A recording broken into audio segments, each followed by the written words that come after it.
નમસ્કાર મિત્રો, હું છું જયેશ હિરપરા. કૃષિ મિત્ર ચેનલમાં આપનું હાર્દિક સ્વાગત છે. આજે વાત કરવાની છે કે શિયાળુ પાક છે, ઘઉં છે, ચણા છે, જીરું છે, ધાણા છે કે છેલ્લી અવસ્થાએ શેની માવજત કરવી. તો આમ જોઈએ તો કે છેલ્લો એક છંટકાવ જો કરવામાં ના આવે તો રોગ, જીવાત અને પોષણથી લઈ અને ઉત્પાદનમાં સીધું આપણને નુકસાન જતું હોય છે.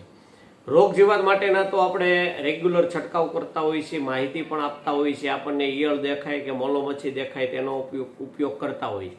બીજું કે જ્યારે ચણા હોય, જીરું હોય તો એમાં આપણે પિયત બંધ કરી દીધું હોય તો એમાં આપણને ઉત્પાદનમાં જીવાત જે કાંઈ હોય છે એ જીવાતનું નિયંત્રણ મળતું નથી, કેમ કે એમાં પાણીનું જે વહન થતું હોય એ બંધ થઈ જાય છે. એટલે મોલો મચ્છી ખાસ કરીને હવે છેલ્લી અવસ્થાએ મળતી નથી.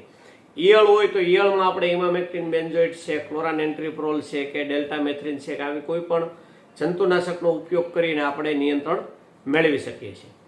ફૂગનાશક પણ એટલું જ અગત્યનું છે કે ઘઉંમાં જોઈએ તો કે ડુંડી સુકાવી, અડધી સુકાવી. પછી ચણામાં છે તો કે એમાં પોપટા ઉપર ડાઘા પડવા, પોપટો સુકાવો અથવા ડાળી સુકાઈ જવી, તો આ પરિસ્થિતિ થાય છે. જીરુંમાં તો આપણે પુષ્કળ એમાં આવે જ છે. ધાણામાં પણ છે કે ભાઈ દાણા છે એ કાળા પડી જવા અથવા સુકાઈ જવા, પોષણ ના મળવું. તો આ બધી પરિસ્થિતિમાં જોઈએ તો ક્યુમ્યુલેટિવ ઇફેક્ટ થાય, એટલે કે બધા પ્રકારની અસર થાય એવું પોષણ, ફૂગનાશક અને એના રાઉન્ડ મારવા પડે.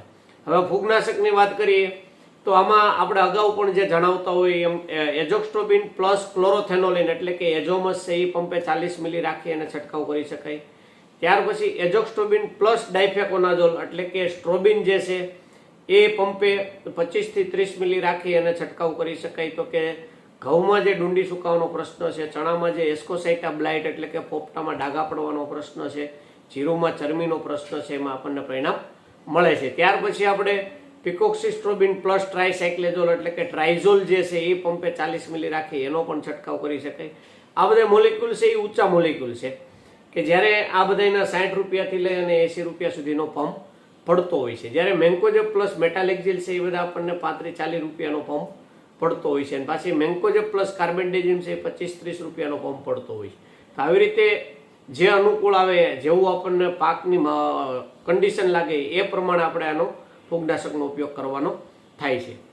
હવે પાકટ અવસ્થાએ દાણો જે છે એ પૂરો ભરાય, વજનવાળો ભરાય, ચીમળાય નહીં, એના માટેનું જોઈએ તો કે આપણે ઘણી બધી લોકવાયકા છે કે આપણે પોટેશિયમ સલ્ફેટ એટલે કે 0.050 પંપે 100 ગ્રામ રાખી અને છંટકાવ કરીએ તો એમાં સારા એવા પરિણામ મળે છે અને પુષ્કળ પ્રમાણમાં ઉપયોગ થાય છે. જ્યારે ફ્લાવરિંગ લાગ્યા હોય ત્યાર પછીના સ્ટેજમાં આપણે જોઈએ તો કે મોનો પોટેશિયમ ફોસ્ફેટ એટલે કે 0.5234નો પણ ઉપયોગ કરેલો છે. હવે જેને અગાઉ 19 હોય, 12 હોય, 0.5234 હોય એનો છંટકાવ કર્યો હોય તો અત્યારની અવસ્થામાં જોઈએ તો કે પોટાશ ઘણા બધા રૂપમાં આવે છે. રોડોફાઇટ પોટાશ એટલે ઓર્ગેનિક પોટાશ આવે છે. પોટેશિયમ થાયોસલ્ફેટ એટલે કે જીપ્રોન પોટાશ કરીને આવે છે, એ પણ પંપે 40 થી 50 મિલી રાખી છંટકાવ કરી શકાય. પોટેશિયમ સોનાઇટ જે આવે છે કે જેમાં પોટાશ 23% અને મેગ્નેશિયમ 11%, એનો પણ પંપે 100 ગ્રામ રાખી એનો ઉપયોગ કરી શકાય. પોટેશિયમ નાઇટ્રેટ એટલે કે 13-045 જે આવે છે કે એનો પણ પંપે 100 ગ્રામ રાખીને ઉપયોગ કરી શકાય.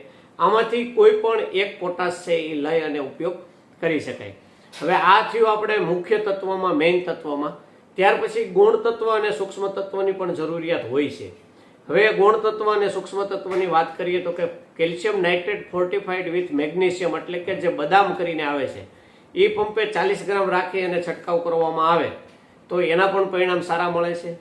ત્યાર પછી કોન્સન્ટ્રેટેડ કેલ્શિયમ જે આવે છે કે જેમાં કેલ્શિયમ 21% છે, બોરોન 0.1% છે અને ઝીંક છે એ 1.5% છે. એટલે કે જીપ્રોન CBZ કરીને આવે છે, કેલ્શિયમ, બોરોન, ઝીંક, એ પણ પંપે 30 થી 40 મિલી રાખી અને છંટકાવ કરી શકાય. એટલે કે બદામ અથવા જીપ્રોન CBZ એ બેમાંથી એક, અને એની સાથે મુખ્ય તત્વમાં જે લિટમસ 0.050 છે અથવા જીપ્રોન પોટાશ છે, આ બેમાંથી એક રાખી અને એનો છંટકાવ કરી શકાય છે. આ છંટકાવ થયો ફક્ત પોષણ માટેનો. ફૂગનાશક હોય તો સાથે પણ વાપરી શકો છો અને અલગ વાપરવી હોય તો અલગ પણ વાપરી શકો છો. જો ફૂગનાશક અને જંતુનાશક વાપરવી હોય તો એનો રાઉન્ડ અલગ. ખાતર છે આ બે ખાતર વાપરવા હોય તો એનો રાઉન્ડ અલગ. પછી ઘણી વખત એવું થાય છે કે ખાલી ખાતર એક વાપરવું છે, 0.050, એક ફૂગનાશક અને એક જીવાત, તો ત્રણેય વસ્તુ મિક્સ કરી અને છંટકાવ કરી શકાય છે.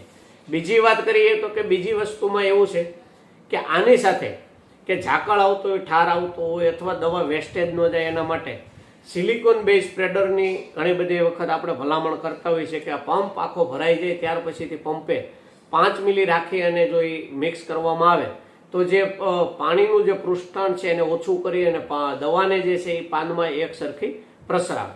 એમાં લિટેક્સ ગોલ્ડ કરીને જે છે એ પંપે 5 મિલી રાખી અને એનો ઉપયોગ કરવામાં આવે તો એના પરિણામ સારા મળે. તો આવી રીતે વિશેષ માહિતી માટે જો આ ડિસ્પ્લે ઉપર જે નંબર બતાવવામાં આવ્યો છે એમાં ફોન કરી અને પાકના ફોટા મોકલી અને વિશેષ માહિતી પણ તમે લઈ શકો છો. આમાંથી કોઈ પણ ફર્ટિલાઇઝર, ફૂગનાશક કે જંતુનાશકનો પણ આપણે ઉપયોગ કરી શકાય છે અને આમાં ઉત્પાદનમાં આપણને ઘણો બધો એવો સારો એવો ફેર પડે છે. જો આ વિડીયો સારો લાગ્યો હોય તો અન્ય ગ્રુપમાં શેર કરો અને અમારી ચેનલ સાથે જોડાયેલા રહો. નમસ્કાર.